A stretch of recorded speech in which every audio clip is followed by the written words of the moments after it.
नमस्कार, न्यूज 18 का digital platform देख रहे हैं आप। मैं हूं आपके साथ दिव्या सिंह। फरीदाबाद में पकड़े गए अंतर्राज्यीय आतंकी मॉड्यूल के भांडाफोड़ के बाद गिरफ्तार 8 लोगों में शामिल लखनऊ की एक महिला डॉक्टर के बारे में पुलिस ने दावा किया है कि डॉक्टर शाहीन सैयद ने महाराष्ट्र के एक शख्स से शादी की थी। दोनों की शादी लंबी नहीं टिकी और उन्होंने 2015 में तलाक ले लिया था। साल 2006-07 में यूपी लोक सेवा आयोग में डॉक्टर शाहीन का चयन गणेश शंकर विद्यार्थी मेडिकल कॉलेज कानपुर में असिस्टेंट प्रोफेसर के पद पर हुआ था। वही महिला डॉक्टर को नए आतंकी संगठन जमात उल मोमिनात से भी जुड़ा पाया गया है। ये संगठन प्रतिबंधित जैश ए मोहम्मद की तरफ से पिछले महीने लॉन्च किया गया। आपको जानकारी दे दें कि पूछताछ के लिए उसे श्रीनगर ले जाया गया है और अधिकारियों को आशंका है कि महिला डॉक्टर भारत में जैश ए मोहम्मद की महिला भर्ती विंग का हिस्सा हो सकती है। महिला डॉक्टर पाकिस्तान स्थित हैंडलर के साथ संपर्क में थी, जिसने आतंकी गतिविधियों के लिए ज्यादा से ज्यादा महिलाओं को भर्ती करने के निर्देश दिए थे। तलाक के बाद डॉक्टर सैयद हरियाणा के फरीदाबाद स्थित अल फलाह विश्वविद्यालय से जुड़ गई थी और अकेले ही रह रही थी। वहीं पुलिस को इस बात की भी आशंका है कि इसका फायदा उठाते हुए उसे कट्टरपंथी बनाया गया और इसके पहले दिन में डॉक्टर के पिता ने पुष्टि की थी कि सैयद ने महाराष्ट्र में शादी की थी। महिला डॉक्टर को दिल्ली कार ब्लास्ट मामले में भी आरोपित बनाया गया है।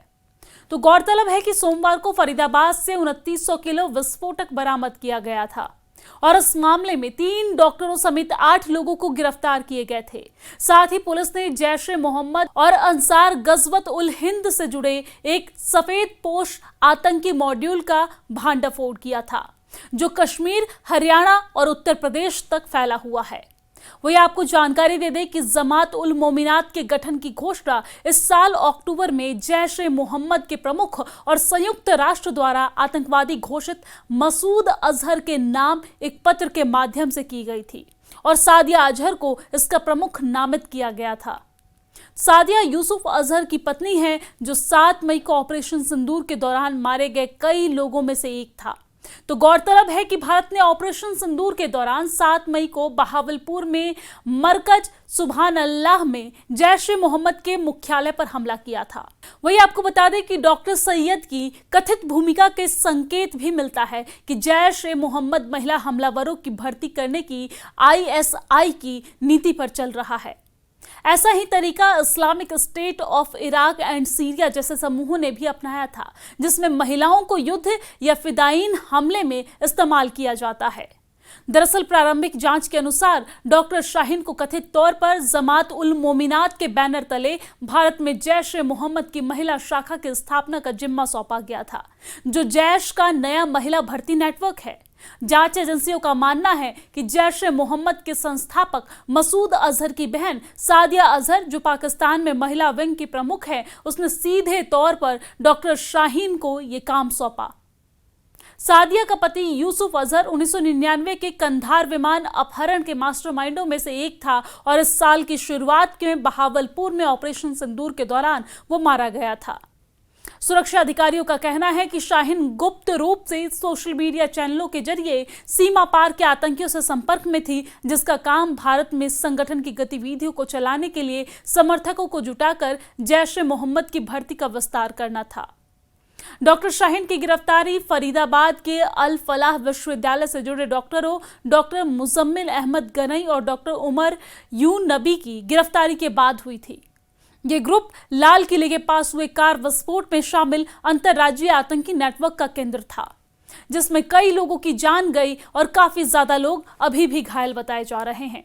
जम्मू कश्मीर पुलिस सूत्रों के अनुसार यह सिलसिला मिड अक्टूबर में शुरू हुआ और जब श्रीनगर के नौगाम इलाके में जैश ए मोहम्मद के पोस्टर लगाए गए तो गिरफ्तारियों के सिलसिले के बाद 8 नवंबर को फरीदाबाद में मुजम्मिल को पकड़ा गया है, जिसके बाद भारी मात्रा में विस्फोटक और एक AK-47 राइफल भी बरामद हुई और डॉक्टर मुजम्मिल से पूछताछ में शाहीन की संलिप्तता और जैश ए मोहम्मद की महिला आतंकवादियों के साथ उसके संबंधों के बारे में विस्तृत जानकारी सामने आई।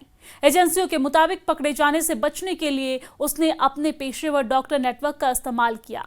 वहीं उत्तर प्रदेश आतंकवाद निरोधी दस्ते, जम्मू कश्मीर पुलिस और स्थानीय अधिकारियों की एक संयुक्त टीम ने मंगलवार को लखनऊ के लालबाग स्थित उसके आवास पर छापेमारी की कार्रवाई की। अधिकारियों ने बताया है कि यहां पर उसके भाई डॉक्टर परवेज अंसारी, जो खुद भी डॉक्टर है, वो रहते हैं। एटीएस ने परिवार के मोबाइल फोन, एक हार्ड डिस्क और साथ ही साथ कई दस्तावेज भी जब्त किए हैं। सूत्रों ने पुष्टि की है कि डॉक्टर परवेज अंसारी को भी यूपी एटीएस और जम्मू कश्मीर पुलिस ने पूछताछ के लिए हिरासत में लिया है। उसके पिता सैयद अहमद अंसारी का कहना है कि उन्हें अपनी बेटी के कथित संबंधों के बारे में जानकारी नहीं है। लेकिन कौन है ये डॉक्टर शाहीन सिद्दीकी, हर किसी के मन में ये सवाल आ रहा है। तो आपको बता दें कि कानपुर स्थित गणेश शंकर विद्यार्थी मेडिकल कॉलेज के रिकॉर्ड्स के मुताबिक डॉक्टर शाहीन सिद्दीकी उत्तर प्रदेश लोक सेवा आयोग यानी कि यूपीपीएससी के माध्यम से चयनित होने के बाद 2006 में इस संस्थान में शामिल हुई और बाद में 2009 से 2010 के बीच कन्नौज राजकीय मेडिकल कॉलेज में कुछ समय तक सर्विस की। कॉलेज के अधिकारियों ने पुष्टि की है कि डॉक्टर शाहीन 2013 में अनधिकृत छुट्टी पर चली गई और फिर कभी वापस नहीं लौटी। कई नोटिस के बावजूद कोई जवाब नहीं दिया गया, जिसके कारण से राज्य सरकार ने 2021 में उसे बर्खास्त कर दिया। यूपी एटीएस ने मंगलवार को जीएसवीएम मेडिकल कॉलेज से उसकी पिछली पोस्टिंग और साथ ही साथ उपस्थिति और उससे जुड़े सभी आधिकारिक रिकॉर्ड जब्त कर लिए हैं। जांचकर्ताओं ने बताया है कि डॉक्टर शाहीन ने महाराष्ट्र के जफर हयात से शादी की थी, लेकिन 2015 में दोनों का तलाक हो गया और अलग होने के बाद वो कथित तौर पर फरीदाबाद चली गई, जहां पर वो कथित तौर पर डॉक्टर मुजम्मिल और जैश ए मोहम्मद मॉड्यूल के अन्य सदस्यों के संपर्क में आई। और जांच से जुड़े सूत्रों का कहना है कि डॉक्टर मुजम्मिल द्वारा अक्सर इस्तेमाल की जाने वाली उसकी कार में पहले एक राइफल और जिंदा कारतूस पाए गए थे, जिससे नेटवर्क के संचालन में उसकी सक्रिय भागीदारी का संदेह और पुख्ता हो गया है। डॉक्टर का आतंकी कनेक्शन, डॉक्टर शाहीन शाहिद का आतंकी कनेक्शन पुलवामा के डॉक्टर के साथ मिलकर प्लान ऑफ एक्शन, इसका सीधा कानपुर कनेक्शन सामने आया, क्योंकि जो डॉक्टर शाहीन है उसने कानपुर के जीएसवी मेडिकल कॉलेज में 2006 में प्रोफेसर के तौर पर ज्वाइन किया। ये वही जगह है जिन गैलरीज में वो क्लास लेने आती थी। अगर बात की जाए उस डिपार्टमेंट की, फार्मास्यूटिकल डिपार्टमेंट की, तो उसमें 2006 में आए। उसके बाद यहाँ 2013 तक उसने अपनी सेवाएं दी। हालांकि 2009 और 2010 के दौरान 9 से 10 महीने के लिए कन्नौज मेडिकल कॉलेज गए, उसके बाद वापस आई। 2013 में बिना कुछ बताए शाहीन यहाँ से लापता हुई। अगर सूत्रों की माने तो 7 रिमाइंडर्स उसको दिए गए वापस आने के, वहां से कोई जवाब नहीं आया। और अब इन सब के बीच जब आतंकी कनेक्शन आया तो यहाँ के डॉक्टर्स भी कुछ भी कहने से बचते नजर आ रहे हैं। आप देख सकते हैं कि सुरक्षा की दृष्टि से यहाँ पुलिस की टीम पूरी मुस्तैद है। अगर जो सूत्र बताते हैं टीम यहाँ मौजूद थी, आज यहाँ एटीएस की टीम पहुंची, उसके बाद एक और जांच एजेंसी सामने आई और लगातार पूछताछ का दौर चल रहा है। यहाँ जो रिकॉर्ड्स थे उसके पूरे लिए गए, रिकॉर्ड्स खंगाले गए, कुंडली खंगाली गई। उस दौरान के डॉक्टर्स जो थे उनसे भी पूछताछ की। 3 घंटे तक ये पूछताछ चली। अगर बात की जाए 2015 में उसकी शाहीन की यहीं के एक जो 87 बैच के डॉक्टर थे उससे शादी हुई थी और उससे 2 बच्चे भी थे। अगर बात की जाए मेडिकल कॉलेज के कैंपस में वो रहती भी थी और बाहर का एक लोकल एड्रेस भी था।